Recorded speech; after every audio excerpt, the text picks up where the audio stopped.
हाय दोस्तों, मैं अमित अपने मार्केट नेक्स्ट मूव सीरीज 42 लेके आपके सामने उपस्थित हूँ। काफ़ी दिनों के बाद मैं ये सीरीज बना रहा हूँ और ये सीरीज बेसिकली यूएसडी आइनर के ऊपर ही रहेगा पूरा सीरीज। और इस सीरीज में मैं आपसे रिक्वेस्ट करूँगा कि जो लेवल्स मैं बता रहा हूँ यूएसडी आइनर की, वो आप अपने पास नोट डाउन करके रखिए। मैं पहले डेली और उसके बाद फिर वीकली का भी एनालिसिस करूँगा। और ये आप मान के चलो कि इस सीरीज में जो भी हम लोग लेवल डिस्कस करने वाले हैं, इसमें एक अच्छा खासा आपको बड़ा रेंज का मूवमेंट होने वाला है यूएसडी आइनर में। तो इसीलिए मैं एक वीडियो के थ्रू आपको ये लेवल सब बता रहा हूँ कि आप बार बार अपने कन्वीनियंस के हिसाब से आप इसको देखते रहना। और आपको ये हो सकता है सामने 1-2 महीने का जो व्यू है वो इस सीरीज में आपको पता चले। और ये वीडियो उम्मीद करता हूँ कि आप अपने दोस्तों के साथ, अपने चाहने वालों के साथ ज़रूर शेयर करोगे और लाइक करोगे, और कोई भी अगर क्वेरीज रहा तो आप ज़रूर कमेंट करोगे। तो चलते हैं इस सीरीज के पहले स्लाइड में। जैसा कि आप देख रहे हो, ये यूएसडी आइनर का एक ब्लैंकेट चार्ट है और ये एकदम जिसको बोलते हैं कि इसमें आपको हो सकता है कुछ समझ में ना हो कि ये क्या होने वाला है। अब चलते हैं अपने नेक्स्ट स्लाइड में, जहाँ पे मैंने अपना जो डेली एनालिसिस है उसको मैंने इनपुट किया है और देखते हैं कि क्या कुछ रहेगा इस चार्ट के अंदर। जैसा कि आप देख रहे हो, जो पहला ये जो मैं जहाँ पे आपको अभी कर्सर रखा हूँ वो है 75.56। ये जगह यूएसडी आइनर का एक अच्छा खासा रेजिस्टेंस है। इसके पहले बार इसने इस जगह से एक रेजिस्टेंस को मान के लगभग वहां से 73.60 के आसपास का लो बना के ये फिर से एक अप ट्रेंड लिया है। और ये अप ट्रेंड मुझे लग रहा है कि 75.46 से लेके 75.56 के आसपास खत्म होने वाला है और फिर यहाँ से एक डाउन ट्रेंड स्टार्ट होगा। और एक इम्पॉर्टेंट डेट है, वो है 9 दिसंबर। मुझे लगता है जो इसका ट्रेंड रिवर्सल होने वाला है वो 9 दिसंबर के आसपास के डेट से होना चाहिए एज पर चार्ट। और अगर इस एनालिसिस को मैं मान के चलूं कि इस जगह से वो अगर रिट्रेस करता है तो इसका जो पहला सपोर्ट बनेगा वो रहेगा 74.48। और इस सपोर्ट को अगर उसने किसी भी तरह अगर ब्रेक किया या उसके नीचे का वीकली या डेली क्लोजिंग दिया, तो फिर आपका जो नेक्स्ट सपोर्ट बनेगा वो होगा 73.80 के आसपास। और जो मेरा फाइनल इसका जो टारगेट है, या मेरे जो चार्ट के अकॉर्डिंग मेरे को समझ में आ रहा है, इसका जो फाइनल जो मूवमेंट होगा वो 73.20 के आसपास इसका डाउन ट्रेंड आके खत्म होना चाहिए।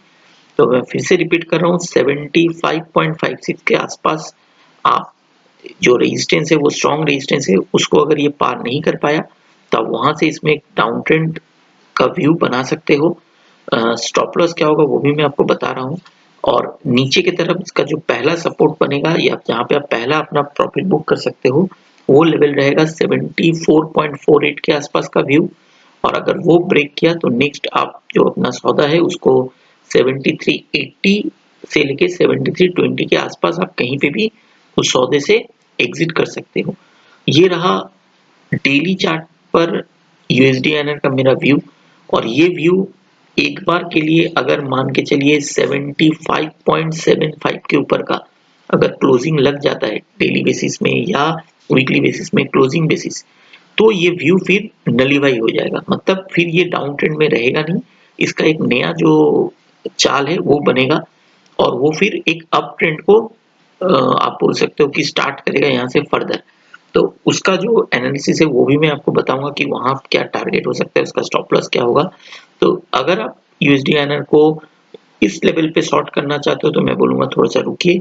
75.56 के आसपास आप इसको शॉर्ट कर सकते हो विथ स्ट्रिक्ट स्टॉप लॉस 75 का। और ये सब लेवल स्पॉट का लेवल है, कोई भी फ्यूचर्स का लेवल नहीं है। और जो डेट मैंने कहा 9 दिसंबर, इसके आसपास से एक रिवर्सल का चांस है, तो ये डेट थोड़ा ध्यान रखिएगा। चलते हैं अपने नेक्स्ट स्लाइड में, जो रहा आपका वीकली चार्ट। और अगर आप वीकली चार्ट को देखोगे तो यहाँ पे एकदम क्लियर कट एक मैं आपको व्यू देना चाहता हूँ कि वीकली में यूएसडी बहुत स्ट्रांग है। उसने जो क्लोजिंग दिया है वो लगभग आप मान के चलो 5-6 महीने का एक जो वीकली क्लोजिंग है वो हाईएस्ट वीकली क्लोजिंग हुआ है लास्ट 5-6 मंथ के अंदर। तो ये एक स्ट्रांग एज पर आप अगर चार्ट के हिसाब से जाओगे तो एक स्ट्रांग क्लोजिंग है और ये क्लोजिंग यही बताता है या यही दर्शाता है कि अगर ये क्लोजिंग नेक्स्ट वीक भी बरकरार रहती है तो इसमें एक अप ट्रेंड आ सकता है और वो अप ट्रेंड का जो स्टार्टिंग पॉइंट है वो है 75.56 के ऊपर में अगर वो स्टे करता है वीकली में तो ये कंफर्म हो जाएगा कि ये वीकली जो ब्रेकआउट है वो सस्टेन करेगा। तो उस एवज पे आपका जो मैंने स्टॉप लॉस बताया था डेली में 75.75 का उसके ऊपर अगर यूएसडी चलने लगे तो आपका कोई शॉर्ट पोजीशन वहां पे मत रखिएगा, उसमें आप फिर लॉन्ग पोजीशन बिल्डअप कर सकते हो। जो आपका लॉन्ग पोजीशन होगा उसका जो ऊपर के साइड में आप नेक्स्ट स्लाइड में मैं उसको और थोड़ा सा जूम करके मैंने चार्ट को दिखाया है तो वो आप देखो उसका जो अप ट्रेंड का जो पहला हर्डल है वो है 75.56 के आसपास का और जो मेरे हिसाब से जो फाइनल उसका टारगेट आना चाहिए ऊपर की तरफ वो होगा 76.50 के आसपास। तो यहाँ तक का रैली उसमें फिर आ सकता है लगभग 0.75 के आसपास का मूवमेंट हो सकता है अगर वो वीकली में स्ट्रांग रहे तो ऊपर के साइड में आपका मैक्सिमम जो घर है वो 76.50 तक है और ये कोई भी कारण से अगर 75-56 के आसपास से रिट्रेसमेंट लेता है तो इसका वीकली में भी जो पहला सपोर्ट बन रहा है वो आप देखो 74.48 के आसपास का है और जो नेक्स्ट सपोर्ट बनेगा वो रहेगा 73.80 के आसपास।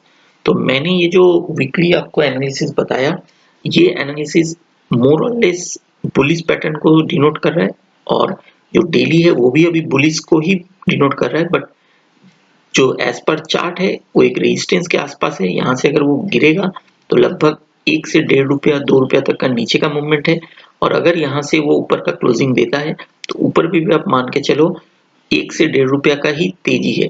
तो एक बहुत मेक और ब्रेक सिचुएशन में यूएसडी आईएनआर का जो चार्ट है वो खड़ा है। तो ये रहा चार्ट के हिसाब से मेरा एनालिसिस।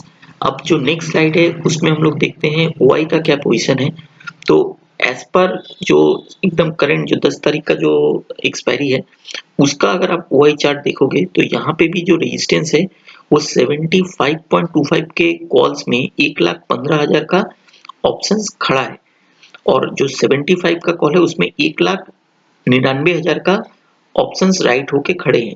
तो ये एक स्ट्रॉन्ग रेजिस्टेंस को डिनोट कर रहा है वीकली में ही कि ये 75.25 और 75 के ऊपर एक अच्छा खासा इसको रेजिस्टेंस मिलेगा और अगर आप देखोगे नीचे की तरफ सपोर्ट तो लगभग 75 में 2,22,000 का ओआई खड़ा है जिसमें एक नीचे की तरफ उसको अच्छा खासा सपोर्ट है और उसके बाद का सपोर्ट बहुत करीब है 74-75 में उसमें 1,36,000 का ओआई खड़ा है। तो ये जो वीक है ये ऊपर की तरफ 75-25 और नीचे की तरफ 74-75 ये रेंज के अंदर ही हो सकता है रहे या एक बार के लिए ऊपर जाके फिर नीचे आ सकता है।